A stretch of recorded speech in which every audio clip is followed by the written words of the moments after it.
Hi there, and welcome back to Fantasy for the Ages, the show where father and son sit down and talk about something inside of fantasy books.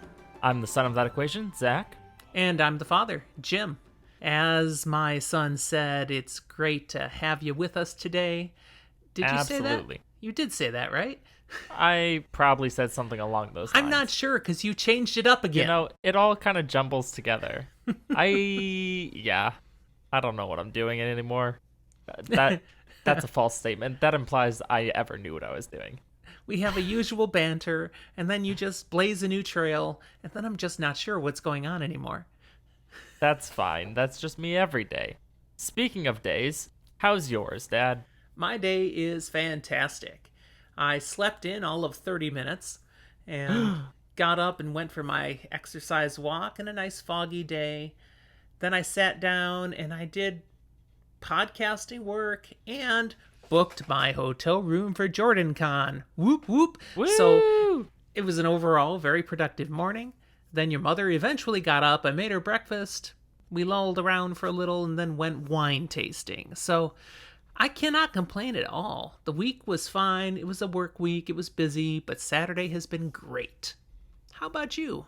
I also slept in a little bit, which is to say I slept till like 8. So, still a reasonable time, but for me nowadays, that's sleeping in. I once would have said that's waking up early. You know, things change.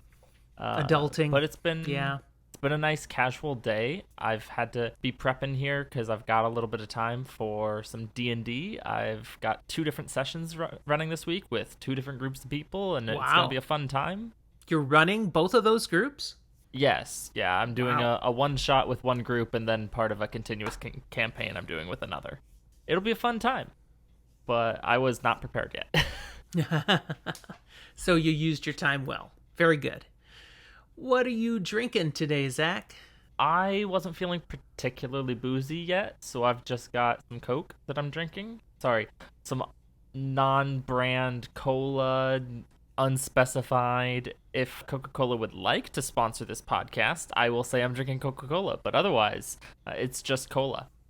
Yep, just some nondescript cola. Well, I'll say doing some nondescript cola is better than hearing that you're doing Coke. So, That's fair. What are you drinking, Dad? I saw you were pre-gaming earlier. Yeah, since I was wine tasting, you can't go to liquor then.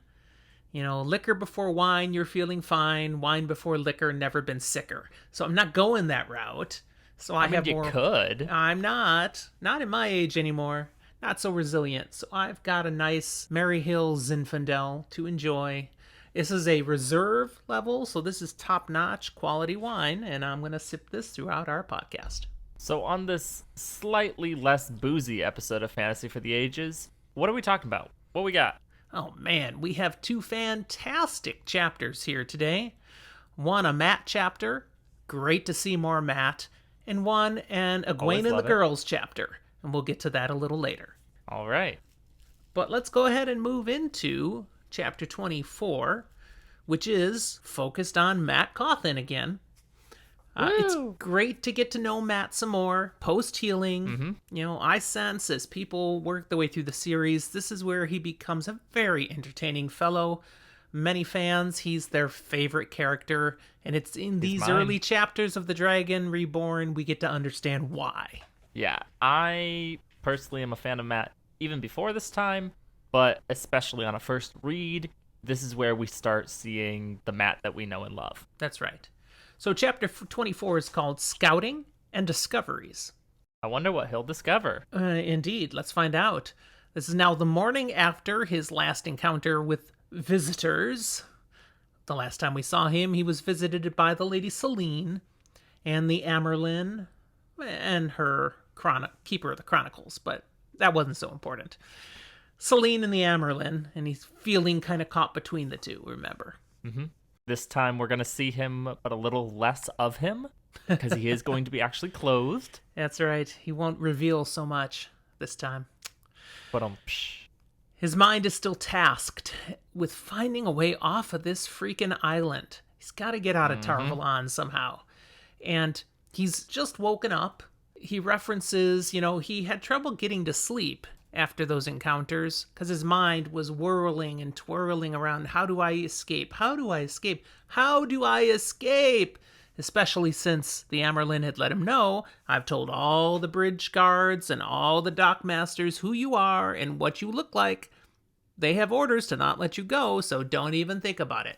And he was trying to figure out, how do I get around that? And when he drifted off to sleep, he hadn't solved it yet. So now he's awake. He still hasn't solved it. And the problem's still going. Yep. He's still contemplating and thinking about that as he's getting some food delivered. He gets his breakfast and he scarfs it down again. Yeah, this is because he's like still you hungry. said, this is post-healing Matt, but it's not fully recovered Matt. He's still doing, it's just the next day, and we've been told for the next week or so or more he'll be eating like a man starved. So this big piled full tray of food did show up, and he grabs just a little of it, but then he goes over to shave, make himself, look good for the day. And as he looks in the mirror, he's actually amazed. He can tell he already looks healthier just having had all that food yesterday and then sleeping on it. It's like the food didn't just energize him. He feels like it literally filled in the holes. He doesn't look so gaunt. He actually looks healthier already. He's amazed. And so are we. And so that's pretty encouraging. So he does sit back down to the rest of the food and he makes it gone. Every last bit of it. Nom nom. Mm-hmm. And then, what do we do? What do we do? Well, his mind is on, we do something to get away. That's what I got to figure out. So as soon as he's finished eating, he gets dressed. He grabs his dice cups. And he leaves the room. He's thinking the Aes Sedai figure he'll get back in bed because he has orders to recuperate, rest, get well. But he's like, I feel fine. Yeah. I'm out of here. And what's his goal as he leaves the room? He's going to be up on his feet and moving as fast and as much as he can. What's he thinking, though, Zach? What's he trying to do as he leaves the room? Well, what he's thinking is, all right, I don't know exactly how I'm going to get out. But to do that, to figure it out, and once I am out, I'm going to need some money. I got like a couple coins here. It's not a lot. But you know what I do have? My dice, which you said he just grabbed. Yep. And so as long as there's soldiers around, there's always men willing to gamble, and that's where we can find Matt. That's right. So as he wanders out of his room thinking, I'm going to find a way to make some money, he's pleased to see his room isn't guarded. He was told he was free to wander the island. So apparently that's true. Okay, no one's watching him. As he wanders his way through the tower, trying to find a way out, because again, he doesn't remember getting here. So it's kind of brand new to him. He's pleased again to notice he sees Aes Sedai, servants, some accepted and novices. Nobody pays him any attention. I mean, he's just dressed as some regular country schmuck, so there's nothing to attract attention. But still, it doesn't look like anyone's watching for him. So he freely wanders the tower and does eventually stumble on the exit. Leaving the building, then, he's like, okay, I got this far. Who knows what might happen? Maybe I'll even find a way off the island on this first try. I didn't take any of the other stuff from my room, but if I make money, I can buy stuff to replace anything I left behind. I don't care. We'll see what happens. It'd be regrettable. It would stink to not have any sort of food he tucked away, extra clothes, and honestly, he would regret not getting the chance to see and say goodbye to Nynaeve and Egwene, but, He'd get over it. he could deal with it. He also does fleetingly think about, and it wouldn't have been bad to see Elaine again. I mean, she's kind of pretty. What a guy. For a noble, Yeah. So he's out of the tower. What does he decide to do first? Well, his mind goes to guardsmen. I want to go chat up some guardsmen. So he wanders the grounds a little bit and he finds where the barracks are for the tower guardsmen. And it's a big sprawling area, and there's guards, hanging about, chatting, relaxing, fixing up equipment and such. And he just kind of wanders through them. And as he's walking through, some of them are looking at him like, huh, what are you doing here and all. But It's no big deal. And he asks a casual question of this guy or that guy, just small, inconsequential chit chat. Mm-hmm. But finally, he gets to a point where, in these inconsequential questions, he learns one guy that he struck up a question with is one of the guards who works the bridges. And now we get what Matt was really doing. He wanted to talk to somebody who was on bridge duty. He wants to know, what have they heard? You know, what the Amerlin said? Okay, how really strict is that? So once he learns this guy works the bridges, he's like, so how are conditions on the other side of the bridge? Which side? Oh, the east side. And he hears this and that. Oh, and how about the west side? Oh, yeah, it's like this. And then the guy comes back and says, I don't know why you really care, though, because you, sir, are not being allowed across those bridges. You're clearly Matrim Cawthon. We have strict orders from a sister that you are not to leave the tower. In fact, we've heard you are a guest of the tower. You're not to be harmed, but in no way, shape, or form are you to be allowed out of the city, even if we have to tie you up hand and foot to keep you in here. At which point, Matt's like, crud! Matt's going, oh shit. Yeah. The guardsman, he's kind of puzzled why they'd be given an order about Mat Cawthon like this. He's like, so did you steal something? I mean, this is really unusual. We'd be told that. No. Matt stealing things? He's never taken anything from a city. No, never. Oh, nice. Nice. But he does say, no, this has nothing to do with me stealing something from the sisters. All it is I was ill, and they've healed me, and they said they don't want me to leave until they're sure I have my strength back. And the guardsman, looking at him, says, well, it does look like you've been ill, and that you're on the mend, so okay, but it's still kind of unusual. I've never heard of the sisters trying to keep a sick man in the city before. Yeah, there's sometimes orders to, like, keep people out or something, but keeping someone in? That's just, like, not regularly normal. So let's just reinforce the fact that something about Mat Cawthon is not normal. Yeah, Matt thanks the man for the conversation, excuses himself, saying, I need to continue my walk. I'm building up my constitution again. And as he leaves, he's like, he's very frustrated with himself. He had just intended to see how well his identity had truly been spread around the guards, and what he feels like now is he reinforced and drilled into half the guardsmen just who he is, and that they need to keep an eye out for him.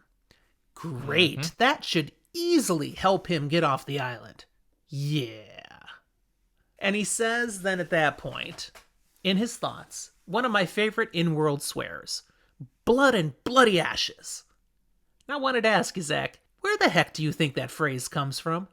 Like the actual phrase, blood and bloody ashes? Yeah, why is that profanity in this world? What's going on? There is no real answer from Wheel of Time, so this is pure speculation. Yeah, no, my general speculation was always just that as a American writer, Robert Jordan was like, yeah, that sounds like good fantasy swears, more or less taking British swearing slang and then putting a more fantastical spin on it. Do you have an in-world explanation? Because I don't. I certainly don't either. It's just pure speculation. What in the world? I mean, it's always been cool. Blood and bloody ashes. Yes. It sounds great. But it always, like, it made sense to me. It didn't seem weird.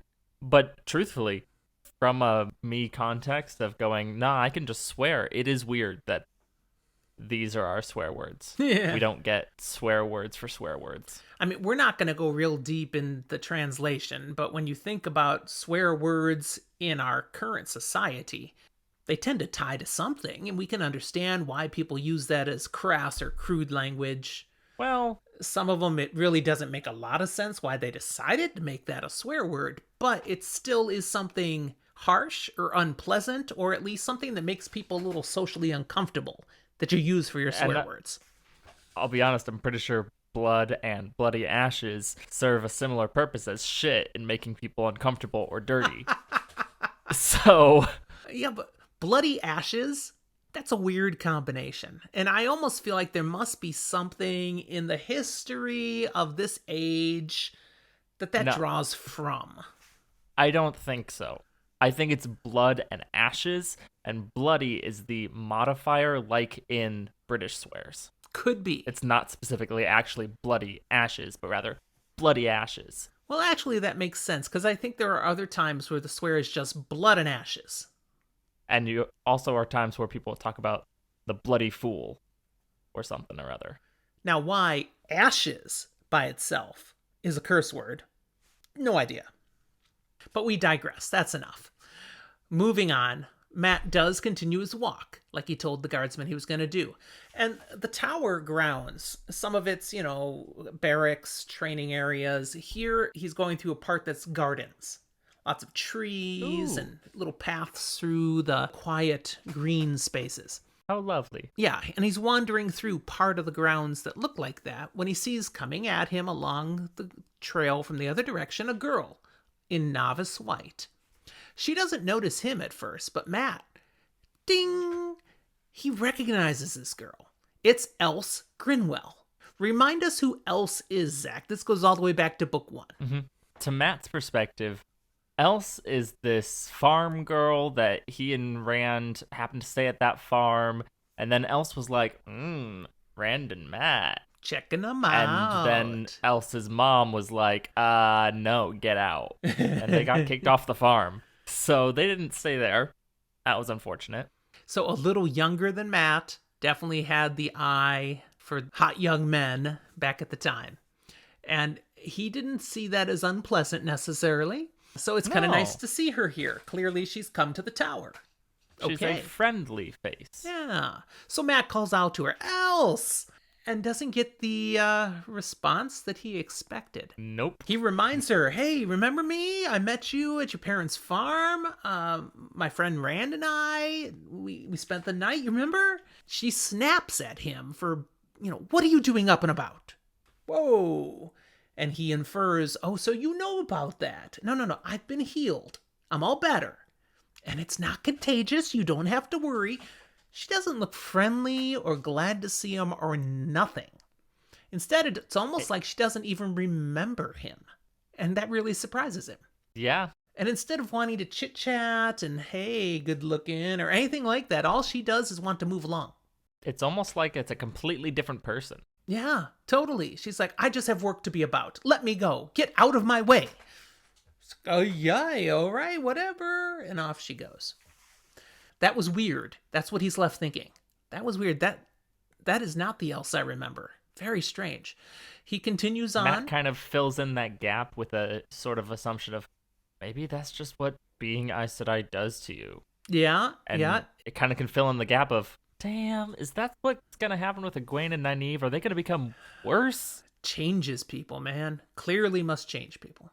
As he continues on himself, then he's just shaking his head at his bad luck today. Mm-hmm. First, he talks to guardsmen, and that thing goes south. Then he runs into Else Grinwell, and she's treating him like she wants nothing to do with him. What's next? Yeah. Well, let's talk about what's next, then. Okay. Mat hears ahead, as he continues walking, some activity, like a bunch of sticks being beat together. Interesting. Yeah, as he goes a little further, he kind of comes out of the woods, the gardens, into an area that's been cleared. This is a bare patch of ground, a practice area. And he sees pairs of men flailing at each other with practice swords. I like to think it's a little better than flailing. That's the word Robert Jordan used in the book. I know, but he also describes these forms and sword things as like this beautiful, graceful dance. But not all of them are demonstrating that. No. And Mat recognizes some of these men are doing just what you're saying. They look so graceful. The movements are so fluid. He's like, I think these are warders. Warders practicing against each other. But then there's other boys out there, clearly younger, clearly not so fluid. And he's like, this isn't just warders.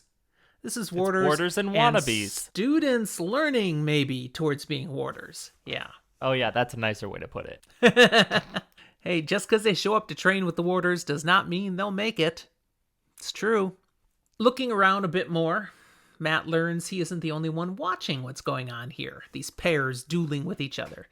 Nearby, there's a group of women, both Aes Sedai and accepted. Interesting. Yeah. and they're watching these guys work out. But then he realizes all the ladies actually are watching one pair. Mm, And it's not warders they're watching. not quite. It's two of the younger ones. But these younger ones seem to be, this particular pair, they seem to be pretty good. Mm-hmm. They appear to be practicing against each other under the direct guidance of one of the warders. So like he's training them or something. And Matt, he settles down on the ground to watch, grabs a seat, and he's like, wow, these guys are good. He's also thinking, wow, it feels good to sit down. Yeah, it's that moment of like, you've been out on your feet for a while, for the first time in a long while. Oh, I don't want to stand back up now that I sat down. Reminds me of that bike ride. You remember that bike ride? You know, truthfully, there's a couple of different ones you could be talking about. I think I know which one you're talking about. I'm going to that one where you and I decided, hey, it's a free Saturday. Let's bike ride around Anchorage. There's a nice it was great. 30-mile route we could do and pretty much clear the whole town via bike trails. And I was like, yeah, let's do it. And it was, 3 weeks after my gallbladder surgery. Yeah. And I went on to do that same path multiple times on my own beyond that. You said never again. Well, I felt like, yeah, this is a great idea until we were about 22 miles, 25 miles into it. And I was like, I'm done. Just suddenly I had nothing left. So I understand what Matt is feeling here. He felt fine. I can do this. And suddenly at this point, he's like, ooh, I think sitting's good now. Yeah. We'll sit here for a little while. Yeah. But as he sits there and he's looking, he realizes, the women are really all watching just those two guys. What is it about those two guys? And he realizes, I think they're really watching just one of those two guys. One of them is a little taller than the other. And Matt notices he's pretty. I mean, he's a gorgeous man. Yeah. Is what he's noticing. In fact, maybe a little too pretty from Matt's perspective. Guys aren't supposed to look this pretty. Or at least not in Matt's mind. It's a tall, lithe young man, moves like a cat. He's very graceful. And the women, they seem practically gaga watching this young man stripped to the waist and slick with sweat from his workout. I'm picturing videos, he's all greased and shiny. I also picture some of these women practically drooling over him. Probably not the full Aes Sedai, just like the accepted that aren't fully in control of their drool. As Matt watches longer, he gets a better look at both of these two gentlemen. He comes to the conclusion they are both exceptional swordsmen. The pretty one being the better, but maybe just because he's a little older. The younger one's about Matt's age. He figures, he's about my age. Probably just needs more experience, and he'd be as good as the other one. I wonder if that trend is something that could continue. What do you mean, could continue? Don't worry about it. If they know, they know. All right, so as Matt's watching both of these guys, he realizes they are both great. And like I said, one a little better than the other. Then it dawns on him who they are. He's never seen them before. He's never met them. But based on the features of the younger one in particular, he's guessing these have to be Elaine's brothers. She had described them, almost ad nauseum, in conversations on the way back from Toman Head. The virtues of Gawain, her brother, the vices of Galad, although the negatives on Galad seemed mostly the small petty things a sister might think about an older brother. Things that a parent might actually appreciate. Although Matt, from those descriptions, is like, yeah, Galad's probably not someone I'd want to hang with. I don't think he'd be very much fun. Yeah, he's like, honestly, probably not that bad a guy. Maybe a little bit of a stick in the mud, and I like doing things that are borderline legal or not. So, maybe. I think stick in the mud is a perfect description for Galad. Either a stick in the mud or he's got a stick somewhere else. But I digress. That's harsh. Elaine would probably agree with you, though. I think they're arguably two sides of the same coin, depending on how harshly you view them.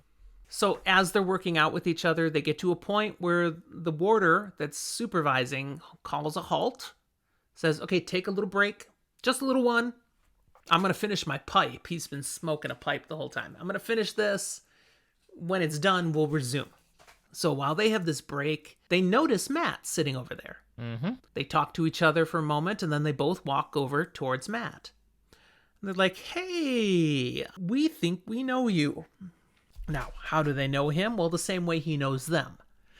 They'd heard from Elaine about him. They'd also heard from Egwene. Galad's the one who specifically mentions, heard about Matrim Cawthon, who had been brought back for healing. Okay. Well, and this isn't necessarily just from this last little day that they've been hearing, but also they spent time with Egwene on and off way back before they had left for Toman Head, and would have been hearing some about the boys who had left their village with them, Mat, Rand, and Perrin, all three of them to an extent. So knowing he had been brought here for healing, they ask, we heard you were ill, how are you now? He's like, all better. I've been healed by the sisters and, get my strength back and doing all right. And they're like, that's great. Yep, he's as fit as a flute. I'd say fiddle, but I don't know if they exist. I don't know. I don't remember if we have any description of a fiddle. We know a flute does, but I have no idea. Yeah, exactly. When Matt responds to them, though, about how he's fine now, it crosses his mind, I probably should be, using my lord when I reference, talk to these guys, but darned if I'm going to do that. I've never called Elaine my lady, so why would I call her brothers my lord? Kind of says something about Matt's character. Honestly, Elaine's arguably more important and more deserving of the respect that comes with the title, so, this is like a step down. Don't bother. They ask if he's come to the practice yard to learn the sword. Matt notes he was only out for a stroll. And besides, he'd rather trust a good bow or a quarterstaff over a sword any day. Now, Galad here cracks a joke about a person hanging out around Nynaeve is likely to need the bow, the quarterstaff, and the sword to protect himself. That's actually pretty funny. It is. In fact, it's so funny, Gawain is surprised. He's sitting there going, Galad, you have a sense of humor? You made a joke, man. Galad's like, Since hey, when does that happen? Hey, I have a sense of humor. I just don't choose to mock people like you do, which is probably fair. I don't know, this is a little mocking. No, it's a this good is joke, honest. But it mocks a little. Oh, no. Remember, he got his head handed to himself by Nynaeve just recently. He's feeling he might need protection if he has to go up her again. I get it. I get it. Gawain turns back to Mat and says, you really should learn the sword. Everyone ought to have such knowledge these days. And then he references Matt's friend, Rand al'Thor. He says, I know Rand carries a most unusual sword. By the way, what do you hear about him lately? And Matt's mind quickly goes to, what do they know about Rand? Yeah. Feels very uncomfortable with this conversation now. Do they know, know about Rand? It's kind of a whole thing where Matt's going, shoot, do they know that Rand can channel? Do they know that he's probably the Dragon Reborn? Do they know?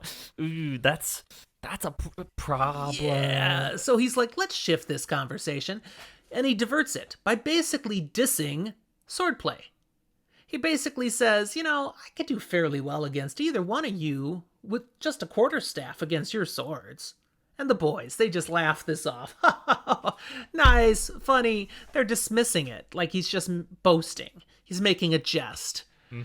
Truthfully, they laugh and they're like, you couldn't do that. And Matt goes, bet. Yeah, that seems to push a button for him, and he wants to make a wager. And the analytical part of his mind is also jumping in going, I could make some money here. These cocky sword people, because he knows what he can do with a quarterstaff. We don't know what he can do with a quarterstaff yet. This could be interesting. But arguably, if he's right, he can hand them their asses and make money. So let's hope he's right. So he does directly challenges them to a bet. 2 silver marks, which we know that's all he's got, to 2 from each of them, that he can beat both of them at once, his quarterstaff against their swords. Now, think about this for a moment. Mat was watching these guys. He knows they're pretty good. They're skilled with these swords. And Mat's been sick. He's sitting down right now because he's already tired. What the heck is he thinking? And that's what generates a reaction also from Galad and Gawain. They know they've been training with the warders. They're no idiots. They know they're good with the sword. And they already know he's recently been sick. He doesn't even look healthy yet. I mean, we know from this morning he looks better than yesterday, but he does not look well yet. He's still recuperating. So now they feel bad. They're like, oh, maybe we kind of dismissed him, ribbed him a little too hard, kind of cornered him into feeling like he needed to challenge us, and they don't want to accept a wager from him. They feel like they'd be taking candy from a baby. That's not even fair. Yeah. And then Galad, he comes in with a comment that I want to ask you about. He's like, and you're from the same village as Egwene. Well, I don't want her angry with me. What's that mean? Where's he going with that? I mean, at this moment, he's going, Egwene's kind of cute. And he really feels like if they take this wager, they're going to whoop on him. Oh, yeah. And then he's got to answer to Egwene for why they beat up her friend. If they beat up this cripple, not only will they have to worry about Nynaeve coming after them, which they already established is scary. Goodness. She'll come thumping. But Egwene? She'll come thumping. Egwene holds grudges. Anyone who's met her for more than 2 minutes knows that. It's not a bad thing, Mat but is it's true. insistent on this challenge. He says, all either of you have to do is thump me once with a sword, and you win. That's it. But if I thump you until you quit, I get 2 marks from each of you. That's the deal. Now, I want to ask you, Yeah. have you ever seen someone actually use a quarterstaff to do damage? I mean, we used to do Taekwondo. I know I used to do actual, essentially quarterstaff-like stuff. Seen it in the movies. But not against people. Actual quarterstaff damage is terrifying. Mm-hmm. You swing a quarterstaff at someone's head, it can get split open in one swing. Yeah. They say that a watermelon is loosely equivalent to a human head. And if you ever want to be terrified, just look up videos of quarterstaffs breaking into watermelons. It's terrifying. It sounds disgusting. But again, he's saying, all you gotta do is touch me once. And he's heckling them now. He's like, what? You chicken? Don't you think you can do it? And Gawain and Galad, they're still trying to decline. They're like, this is ridiculous. We will so defeat you so easily. It's not fair. And then their trainer, that warder guy who gave him a break, we learn his name is Hamar. And Hamar comes up. He decides his 2 students need a lesson. He corrals all 3 of these guys over to the training ground. And while walking over, he speaks quietly to Mat, just making sure, son, you really want to go through with this? And Mat simply affirms, I'm up to it. And besides, I need the money. Which is 100% true. Absolutely. So Mat goes over and selects a quarterstaff from the weapon stand and nearly buckles. His knees almost give out as he walks over. He's so exhausted already. Fortunately, nobody notices. Mm-hmm. He's like, okay, I've clearly overdone it already, but I opened my full mouth. I gotta go through with this now. There's no backing out. And I can't afford to back out. I have to win this money. Yeah. Not only can he not afford to back out, he can't afford to not have the money. He definitely can't afford to lose. Yeah. He loses his money. He has no way to make anything because you can't make money off of gambling if you don't have anything. That's correct.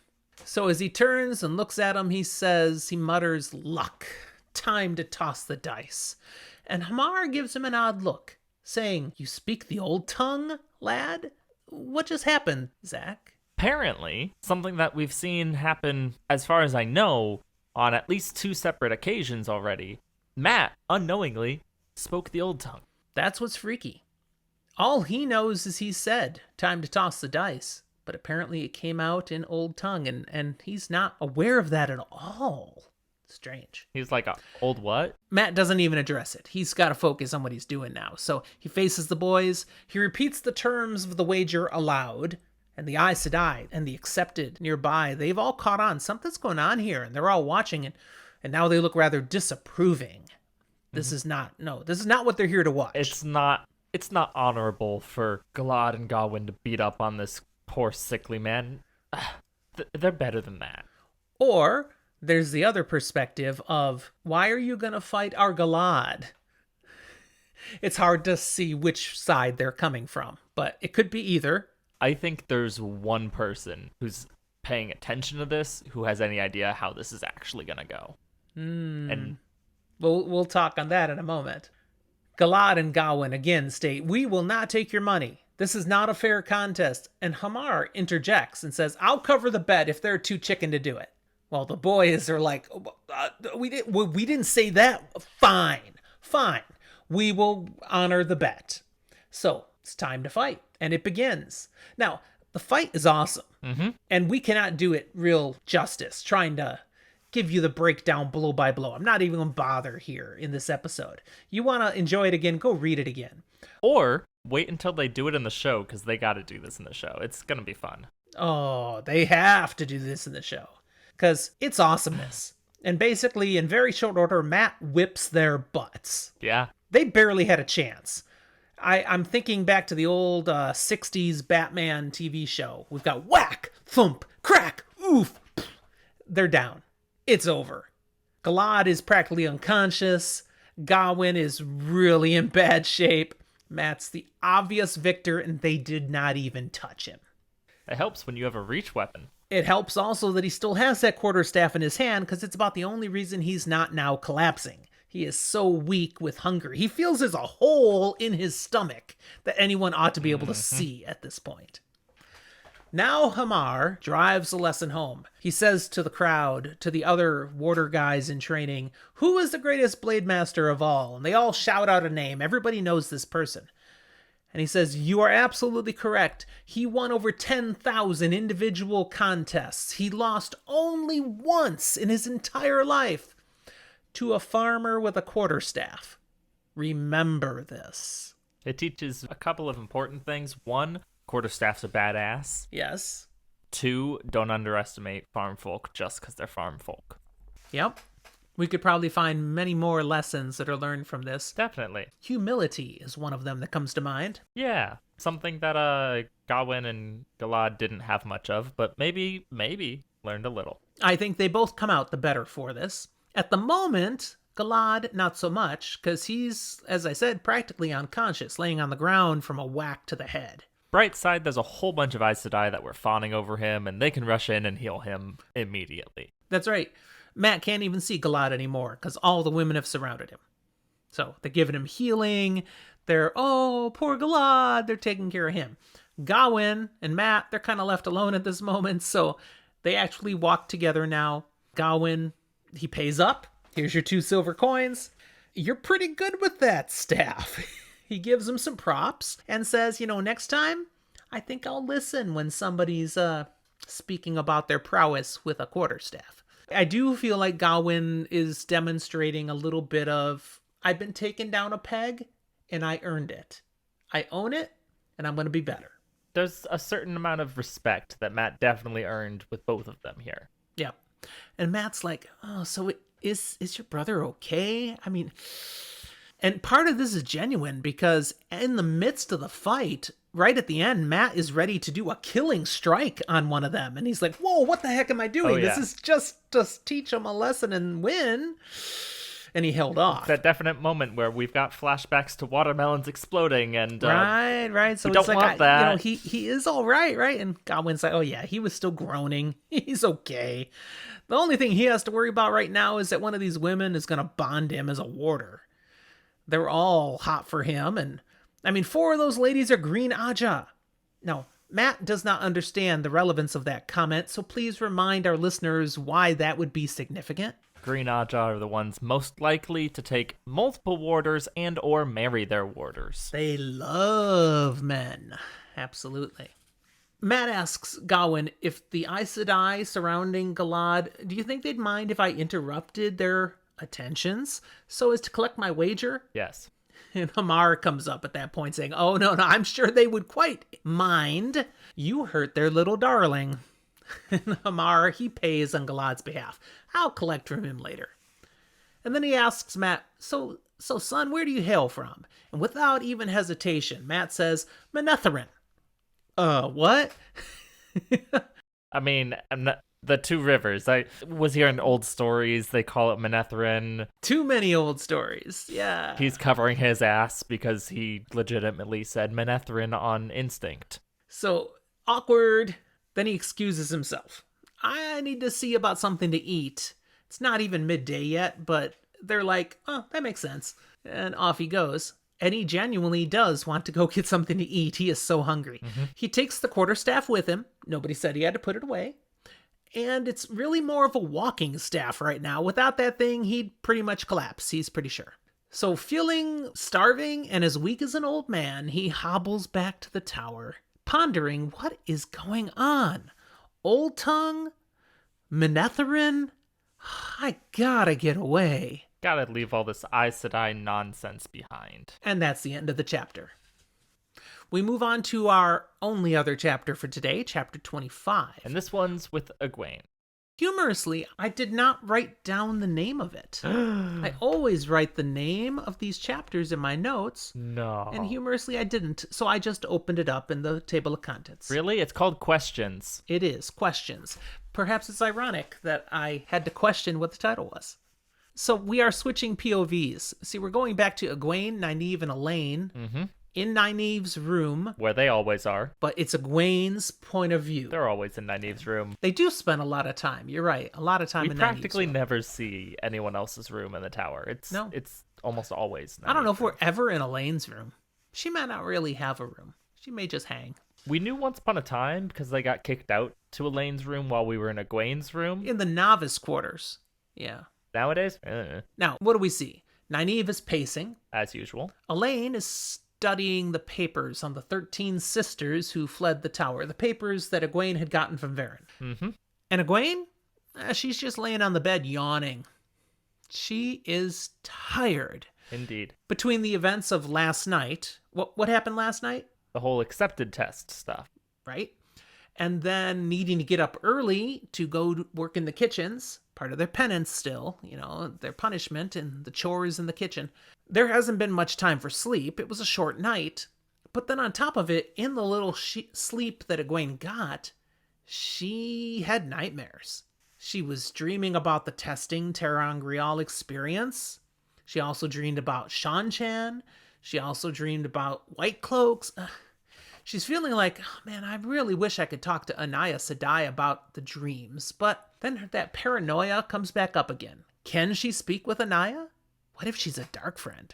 Pretty much Egwene's life is just constant trauma nowadays. Yeah. And she's not sure how to cope with that entirely. She's doing great.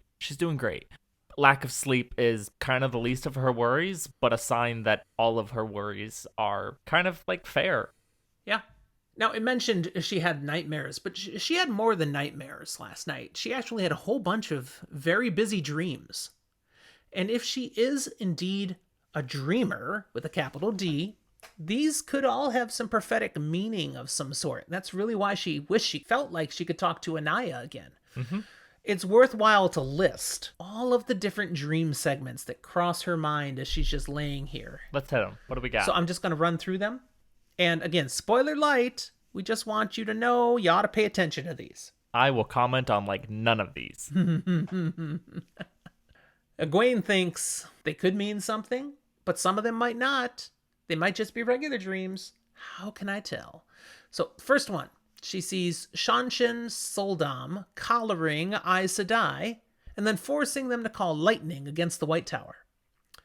She sees White Cloaks binding the hand of her father back in the Two Rivers. Not Bran Alvear. Yeah. She sees Rand reaching for a sword made of crystal, never seeing the net that is dropping down on him. She sees Rand kneeling in a chamber where a parched wind blows dust across the floor, and then she sees floating along that dusty wind some small little dragons that settle onto his skin. She sees Rand walking down into a great hole in a black mountain, a hole filled with a reddish glare. She sees Rand confronting the Shan-Chan. Now, I'm only halfway through. There's also a bunch of things she sees about Perrin and Mat. Why don't you tell them about the Perrin and Mat dreams? She sees Perrin, and he's got a falcon on his shoulder. But then he's also got a hawk. And that hawk is holding a leash that it's trying to fasten around Perrin's neck. And somehow, through all of it, Egwene can sense that both the falcon and the hawk were female. Clearly, she's not a bird watcher. She doesn't actually know from just seeing them, but she knows. Now, I do want to comment on that. That specific dream seems to match very well with something Min has commented on earlier to Perrin. And there's a couple of those, both with Perrin stuff and with Mat's, that there are some connections to some of the things that Min had seen.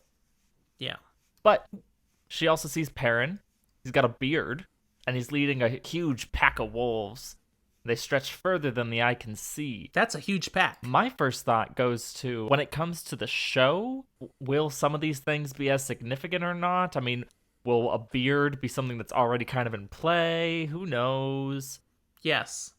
We know Perrin has a beard in the show from day one. Yes. He might shave. I don't know. He might shave in season 2 and then grow it back. Who knows? Maybe instead of beardless to beard, it'll be beard to beardless. Oh, that sounds weird. Indeed. What else do we see? Then we see some things about Mat. He places his own left eye on a balancing scale. He's hanging by his neck from the limb of a tree. Mat with the Shanshan. So even more Shanshan in these dreams now. We also get Mat speaking in the old tongue. Again. Now again, spoiler-lite. You and I have read this whole series. I read this list and I go, holy crap. I guarantee most of the things that we talk about after this episode in the spoiler room will come from this section right here. Oh, wow. Yep, but we're not going to talk any more about it right now. Other than to say, again, Egwene is sure many of these dreams have some meaning. Though, again, a few are likely just nonsense, and she wished she knew more about her dreams. Now, her thoughts any further on this, they kind of end as she's watching Nynaeve and seeing the body language changing, and she's like, here we go again. Nynaeve comes to a stop and apparently repeats an argument she's been making again and again, Okay. where she tells Elaine, quit wasting your time with that list of names. There's nothing there. Okay. Varen gave us rubbish on those documents. The question is, did she do that on purpose? Did she keep information back? Or is this really all she had on those 13 sisters who left the tower? Mm-hmm. Clearly, this information is stuff other people know, and it got them nothing. So what's it going to do for us? Elaine has a counter-argument. She says there's still value in this list, in knowing all the information the pages do provide. Such as, she says, only Liandrin was read of all these 13 sisters. But the other 12? They're a perfect matching of 2 from each Aja. None of them are from the same city, and no more than 2 from any one country. The youngest, Amiko Nagoyan, she's only 4 years older than Elaine and Egwene, which, by the way, is confirmation. Those 2 are the same age. I don't think we'd had absolute confirmation before. And the oldest of the sisters that ran off, Joya Bayer, could be their grandmother. Now, that one's name kind of bothers Egwene. Do you remember why Joya, as one of these dark sisters, would bother Egwene? You can correct me if I'm wrong, but I'm trying to remember. Is Joya the name that was in her test as her child? Yes, that's the exact name. That name should be a good name, not a bad name. What the heck? Yeah, but the baby was also creepily laughing. It was That's weird. True. Maybe her baby was a dark friend. Who knows? I mean, it happens. You can choose your friends, but not your dark friends. Man, I know lots of people who probably think their teenagers are dark friends. It's just a phase. Oh, yeah. That you can't voluntarily stop. So, Nynaeve, she's dismissive of the information. It doesn't tell us anything. But Elaine disagrees. But Elaine, disagrees and says, yes, it tells us nothing, which is something. Specifically, it tells us that we can't have any preconceived notions or assumptions. We can't narrow it down to look only at, like, the red or only at this age group or only at this thing. But rather, this means that it was such a diverse network that all these people had such diverse origins, I think it means we need to have more people. This is too specific in this way, and not It's too enough, neat. and yet also not enough clustered into like, oh, it was these mean girls who decided to together go, and during our slumber party, let's mess with the Ouija board, and accidentally contacted Shaitan and ended up being Black Aja. Oops. Wow, that really went weird. Okay. I'm not sure there's a Ouija board in this world, but hey. No, right. but I feel like theoretically it could have been an assumption that maybe there was a whole situation of some pillow friends during their accepted time got together and just were hanging out and, decided to contact the Dark One, because why not? They did a little, what's that cactus? Oh, we haven't had it yet in the show. Smoked a little of the sequoia or whatever it's called. And Oh, got a little high and called the Dark One. Yeah, right. Okay, going on. Nynaeve actually concedes, Elaine, I think you're right. There is secret information here. The very fact that these 13 seem to be so intentionally not connected and so balanced across, that's the pattern. The pattern is there's no pattern, which suggests there's some other person designing all of this. mm-hmm. They probably are all specifically chosen to leave on the orders of someone else. They're all chosen? Yeah, nice. That might be why Leandrin was trying to get rid of us. She was working under orders to do so. And that's terrifying. The fact that Leandrin would not be top dog through this is a scary thought. Then Egwene finally chimes into the conversation and says, trying to figure out this pattern that isn't a pattern, but behind this 13, that could be playing right into Black Aja hands. They could have designed this particular setup just to waste our time looking for the deeper meaning. And Elaine's like, dang it, you could be right. I could have just created a house of cards here, and this is really just nothing more than rubbish after all. Collection of random facts. Honestly, this reminds me of when I throw super simple puzzles at D&D parties. Mm-hmm. Because I'll throw like just a couple of things there, and then we get an entire session of like 4 hours. Reading so much into it. Yep, because my players don't trust me, and that's fine. Yeah. So let's take a little bit more look at what random facts they are staring at. Okay. We get a little bit more that's shared with us here as they look at the papers. We know Rihanna is one of the... Not the singer. Yeah. Hello, umbrella, whatever. No, is that... I don't know which one Rihanna does. I get Beyonce and Rihanna mixed up all the time, so... We're gonna stop digging that hole and just keep going. Rihanna has black hair with a white streak above her left ear. That's one of the random facts on the document. Sorry, my brain went to Bride of Frankenstein hair. I know that's not what it looks like, but that's kind of what it looks like. We learned that Chesmil Emery is one of the most talented healers seen in years. That's one of the people who ran off. That's unfortunate. Black Aja? Would have been nice She's a healer? if she wasn't black and was here for Matt. Now, reading about Chesmil Emery is one that made me laugh, because there's a note from the TV show The Wheel of Time about Chesmil Emery. Did you ever hear this? I'm thinking no. I remember hearing something. No, I remember we talked about it. I just don't remember what it is. Well, it's just early on in the production, the showrunner, Rafe Judkins, and the writers of the show are trying to, decide different characters to be different things, and they needed some random Aes Sedai for a part to do something, and one of them says, what about Chesmil Emery? And Rafe's reaction is very strong, that no, you can't have effing Chesmil Emery do that.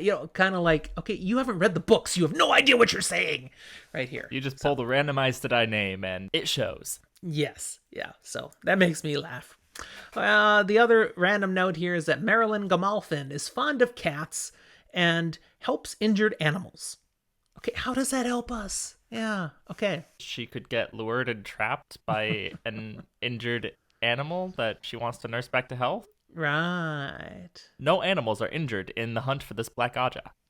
And then there is the other list, the other papers, that describe what is known of the stolen ter'angreal. Not much. Yeah, Egwene doesn't like thinking about those things because it lists a bunch of unique items, and more than half of them simply say use unknown. Wow, that's so helpful. I'll tell you, they need some kind of identify spell. Really. I'm pretty sure that does not exist in the Wheel of Time, an identify spell. At least not in the way that it's usually thought of. 13 of these items in particular are listed as they're unknown what they do, but they were last studied by Corianna Nadil. Well, shit. 13. A rather unfortunate number. Egwene is starting to really hate the number 13. There's a note further in that Egwene specifically is realizing this is kind of shitty. And that's specifically the name of who last studied it. Right. There's some significance. What would be the significance of Corianna Nadal being the last one to study these? That's the same person who last was this dreamer, who last was studying this ring, who last had what Egwene now has as her ter'angreal. The dream ring. Absolutely. We'll talk about that again in just a moment, but I want to touch on 3 of the other items that they actually do have some description of what they do. Mm-hmm. One is a wooden carving of a hedgehog. That's cute. And the note is that if you channel through it, you go to sleep for half a day. Oh. Peaceful and dreamless sleep. That sounds wonderful for Egwene right now. 3 more are noted as having something to do with sleep in some way. I'm sensing a theme. Yeah. But then there's this fluted rod of black stone, a pace long, that produces balefire. And Varen's note on it says, dangerous and almost impossible to control. And Egwene, she has no idea what balefire is, but it doesn't sound good. I don't think at this point we have any idea what balefire is. We sort of do because of Nynaeve's testing. But, not really. We knew of something in that was in called her testing balefire. called balefire. Yes. But we don't But that's know about all we know. in actual knowledge, real world, what it means, what it does. So, spoiler-lite, you're going to hear this word again. Nynaeve is picking up these papers again. She's looking at them. She's thinking on them. She's reading them. And then she pauses at one of the other ones, the descriptions. She says, oh, Mat would like this one. It's a carved cluster of 6 spotted dice joined at the corners, and channeling through them seems to suspend or twist chance in some way. Why do you think Nynaeve says this about Mat? That he'd love this one? Well, he likes to push his luck, and he definitely likes his dice games, loves that gambling. So if he could find some way to use both at the same time, maybe get really lucky at dice, even more so than he already seemed to be, because chance is a fickle thing. But if it's not so fickle and you can rely on it, that's pretty cool. So it's kind of like the Mat ter'angreal. We'll just call it that. Egwene gets up then and retrieves from its hiding space that dream ter'angreal ring that Varen had given to her. Yep. And she sets it out in front of all of them.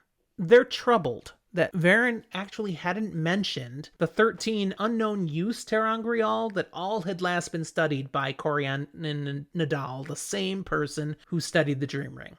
Nynaeve states, maybe Varen missed it. They don't really think that. They're like, there's no chance. Varen didn't miss that. She just didn't say it. I mean, she did give us all the information, all the pieces, so it's kind of like she said it, as long as we're not idiots. But, she didn't say it intentionally. Yeah. Egwene believes, like you said, she chose not to mention it. But she also believes Varen was sure Egwene would notice and would put the connection together. Because she believes Varen, she notices more than she lets on. She's not oblivious, like many brown sisters tend to be. That's what Egwene thinks. However, unfortunately, this now means Varen's still sus. Indeed. Elaine emphasizes that. All right, so Varen's another one we have to suspect. Maybe she's Black Aja. And if Varen is Black Aja, then the Black know exactly what we've been up to, what we're doing. They know all about this hunt. And they're screwed. They're also considering whether or not Alanna is Black. Egwene had shared how Alanna, made a fuss about the ter'angreal not working right. Mm-hmm. It's all my fault. Mother, give me penance. I want to work in the kitchens alongside Egwene. And they all agreed, that is not what Aes Sedai do. That's not kosher. That's sus. So that's also sus. Speaking of sus, Okay. they quickly go through a few more names and reasons they have suspicions. So first off, talk about the Amyrlin. Why might they suspect her? Well, I mean, like Aes Sedai, not supposed to lie. And the Omnimancy hasn't, but I mean, she gets really freaking close. She has played super fast and loose with what lying technically is. And that's to everyone. To full Aes Sedai, to our pack here of Black Aja hunters. I mean, she's playing fast and loose with everything, and it's a miracle it hasn't seemingly bit her in the butt yet. But then we've also got Elida. Oh, man. Who's a jerk. Yeah. That's not what I have in my notes. No, but like, I was actually surprised at what you had in your notes, because... But I put it in my notes hoping you'd say it, because I won't. So, for once, my dad actually wrote down, she's an ass. Yeah, it's true. It's true. But Elaine's like, but she can't be black. Yeah, she's obnoxious, but I grew up around her. I've known her from day one. She's just obnoxious. She's not black. But then there's Sheriam. What about Sheriam, Zach? Well, I mean, a lot of the things that Sheriam has done make her seemingly the ideal Aes Sedai and a very motherly figure as she was Mistress of Novices. But also that there was that whole mess in the hallway with the Gray Man and all that happened there. And that's kind of weird. There are reasons to worry about her, indeed. But still, mostly, they like Sheriam. So they don't want to think she's black. And this is where Nynaeve points out, okay, here's a problem we're dealing with, ladies. Our thoughts are being influenced simply by how we feel about certain women. We need to get past that. Just because we like them doesn't mean they're not evil. It's okay to like the evil people, but we can only do that until we actually find out they're evil. And if we don't know, we can't assume people we like are good. Good and nice are not the same thing. That's what she's saying. It's very probable that there are black sisters we're going to find amongst people we truly like and respect. So that's irrelevant. We have to look at the facts. And some really nice sisters are going to end up being really evil people. And yes, that sucks, but that's the way it is. We're also reminded here that the Amyrlin does not know Elaine is part of their Black Aja hunt yet. Well, she doesn't officially know. And also, they have no way to share any of their suspicions about, Elida or Sheriam or Alana. They can't share any of that or any information with the Amyrlin. Because the way it was set up is that she would check in with them. They were not to approach her.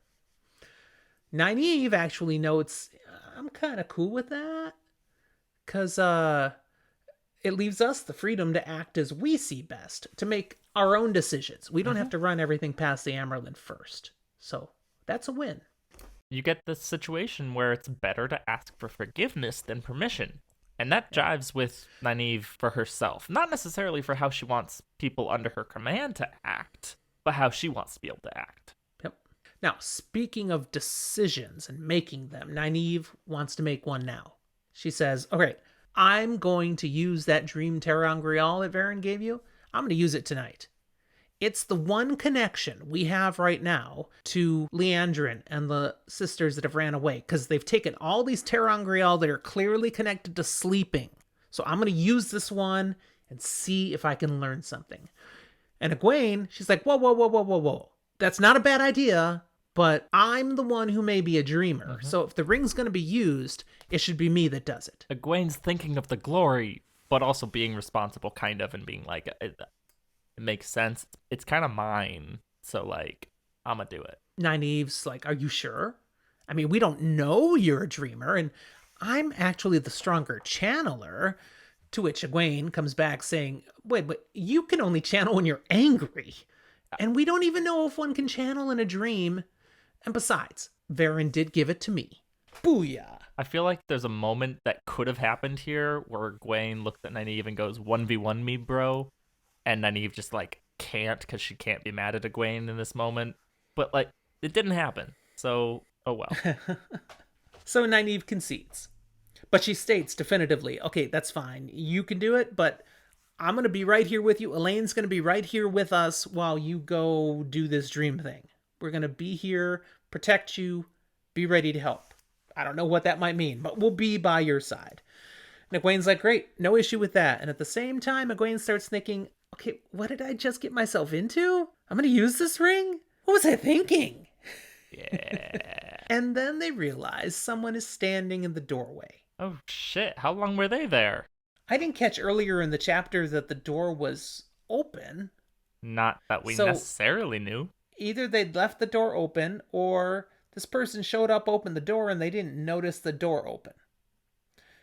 Regardless, they notice Else Grinwell standing in their doorway now. Oh, hey. And Nynaeve is rather ticked. Her response would imply that the door had been closed, and Else just quietly opened it and none of them caught it opening. Because she says, did no one ever teach you to knock? It's kind of that moment of like, what, were you raised in a barn? And Elsa's like, yeah, actually I was. Yeah, actually, hung out all the time, yeah. Egwene, she hides the stone ring in her fist, and she can't help feeling like Else had been staring at it. A little paranoid, maybe. Again, she's like, I gotta stop this. I can't be paranoid of everybody. Or you can. Else says, yes, you can. Maybe you should. I've come with a message for you from the Amyrlin. And here's what she states. Because at first she just says that and says nothing. They're like, yeah, so out with it. And here's what she says. The Amyrlin wants you to know the belongings left behind by Leandrin and the others were put in the third storeroom on the right from the main stairs in the second basement under the library. And Else kind of smirks, seems kind of amused, and then just turns and leaves. Well, that was weird. And the girls are shocked. They're like looking at each other going, what? Okay, here we are. We're not sure who we can trust. And the Amyrlin sends a message like that with a silly girl like Else who's going to blab to anyone and everyone? What the heck? So Nynaeve gets, like, she makes a move to go after Else, but Egwene, she's faster, lifts her skirts and takes off running to catch up with that girl. Even so, she barely catches a glimpse of White turning a corner well ahead of her. It's like Else must have taken off running as soon as she left the room. Why? That's weird. So Egwene runs off to where she last saw that flash of white, and turning the corner, she does not see Else. Weird. However, she sees a different woman, all in silver and white, tall, beautiful. Oh. And so beautiful, immediately Egwene starts to feel small and inferior. Oh no. That's not very nice. Do we know any woman wearing silver and white, tall, absolutely beautiful, who might make other women feel inferior? Cough, cough, Lanfear, cough. The woman speaks to Egwene, noting how bold she is to go running about alone in the tower where so many murders have been done. What? Now that's an odd comment, though it doesn't strike Egwene as odd at the moment. I mean, she doesn't dwell on it. Like, murderous people. It's a weird thing to Murderous talk about. People? Person, at least. I mean, what should have Egwene thought of when that comment was said? I mean, the first thing that she should have thought of is, the hell you talk about murder in the tower? This is not a good person. But, like, she didn't, so. Now, we know there has been a murder in the tower. Yeah, I mean, recently there was the whole mess with when the Black Aja escaped and killed numerous people getting out. Yep. So, yes, Lanfear is correct here. There were plenty of murders. But then even the person who tried to shoot the crossbow bolt at them, that gray man, got wrapped up in the air, and then they were murdered by somebody, but not sure who, what, where. So, like, Egwene knows about or has seen a bizarrely large number of murders in the tower recently. But in general, all these things are things we don't talk about. No. We don't even acknowledge. And yet she's just dropping a comment like that? And Egwene certainly isn't supposed to know. Like, as far as we know, she is. But most people would think that it's a secret. Now, Egwene collects herself and asks, have you seen Else? Now, she doesn't use the name. She just describes what Else looks like. And the tall woman simply says she doesn't think Egwene will catch her. She was running quite fast. I'm sure she's far away from here now. Doesn't say which way she went or anything. Just, I don't think you'll catch her. Egwene, she begins to respond with the phrase, I said die, but the woman gives her no chance to continue. Her eyes kind of flash with anger, maybe annoyance. And she states, Egwene has taken enough of her time up now. She has more important matters to see to, and she orders Egwene, leave me. The command is very strong. Egwene, without thinking, turns and takes 3 steps away, and then, wait a second, what am I doing? And she turns around, kind of like, hey now, wait a second. But the woman's gone. All Egwene did was walk away 3 steps and then turn back, and she's vanished. This seems pretty much impossible. She looks around. There's no rooms or doors she could have just that fast disappeared into. How the heck is she gone? It's a puzzle. If Egwene wasn't paranoid enough as is, I think she's got even more reason to be now. And that's the end of the chapter. That's where he leaves it. And that's where we leave you, because that's the end of our episode today. I do want to just kind of throw out here that we were very direct in, this is Lanfear. Egwene doesn't know that. I promise, we won't always be that direct if and when Lanfear comes around not looking and being Lanfear-y. But, I mean, this one felt pretty on the nose. There's been so much by Robert Jordan to this point, beating us over the head with Lanfear, Lanfear, Lanfear, that I feel okay that we can point this out. If we see someone described as ridiculously beautiful, and we all know it's Lanfear, we're just going to say it's Lanfear. But again, it is of note that Egwene has not met this person. She has no idea who she just talked to. So, before we jump into a spoiler room moment, where we'll full spoil a couple of things, we want to mention that if you're a first-time reader, you'll want to be jumping out momentarily. We'll give you a complete warning in just a second. But before that, we just want to thank you for being with us today. Remind you that there's lots of ways that you can get in touch with us and let us know what you're thinking about our podcast. Of course, you can give a rating and review for us wherever you listen to podcasts, especially Apple Podcast, which is where a crazy percentage of the people actually get their content.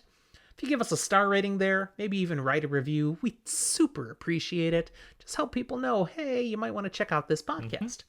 You can also communicate with us by email, fantasyfortheages@gmail.com, or any of the social medias, Twitter, Facebook, Instagram.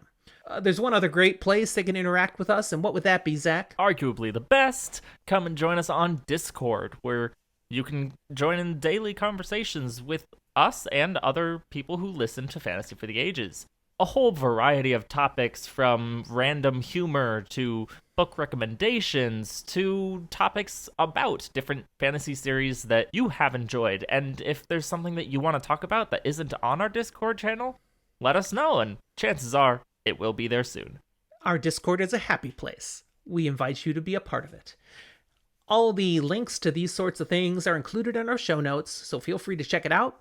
And if you would love to support us for what we're doing and just kind of make us happy and encouraged, you can check out our Patreon page or our merch shop, and we'd appreciate and thank you for any support you give. Very, very much. All right. So again, first-time readers, this is where you jump out. Thank you for being here, and we'll talk to you next time. But for those who are still remaining, we are now entering the spoiler room.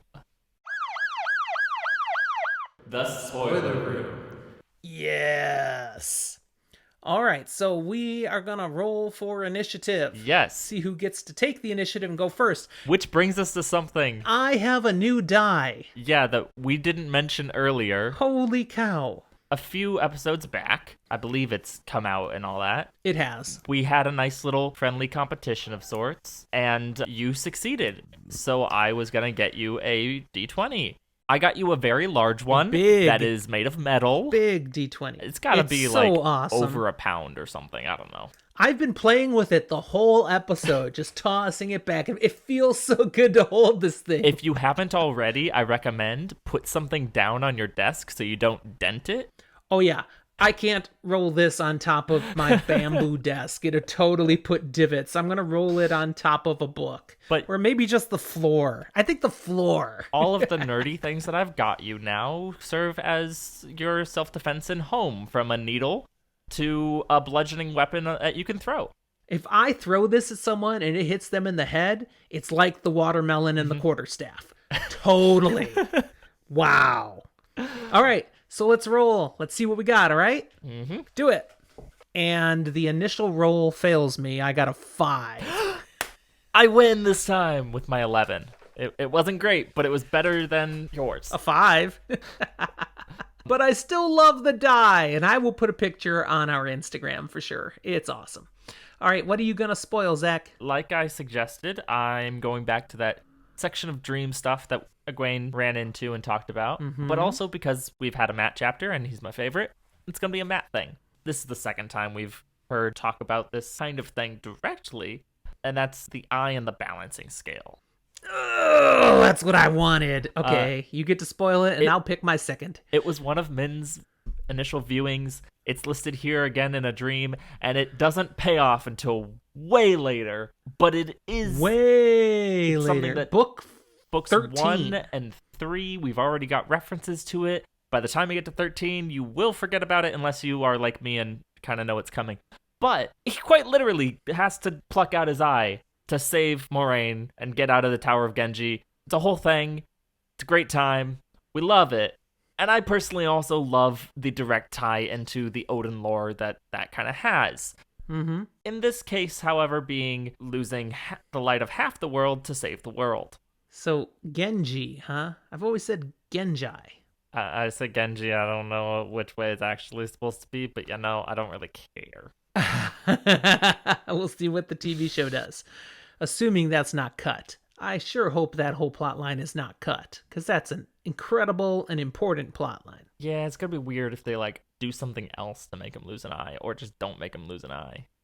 Anyway. All right, so my full spoil draws from the prophetic dreams as well, and I'm touching on the first one that was mentioned.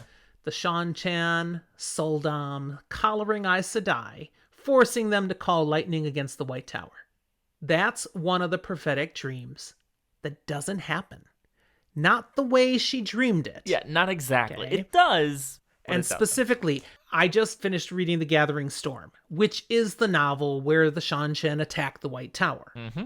And it's an incredible battle, great scene, but it's very specifically and explicitly stated that the battle takes place between the Shan-Chan and their Damani that they brought with them, because they have not been able to get the Aes Sedai, who they've collared, to be able to do offensive fighting yet. Their oaths are still preventing them from doing that. They cannot harm others. They're still trying to figure out a way to break that down, work around it. Therefore, we can be 100% sure there's no collared... They have collared Aes Sedai at this point, but none of them are calling down lightning on the White Tower.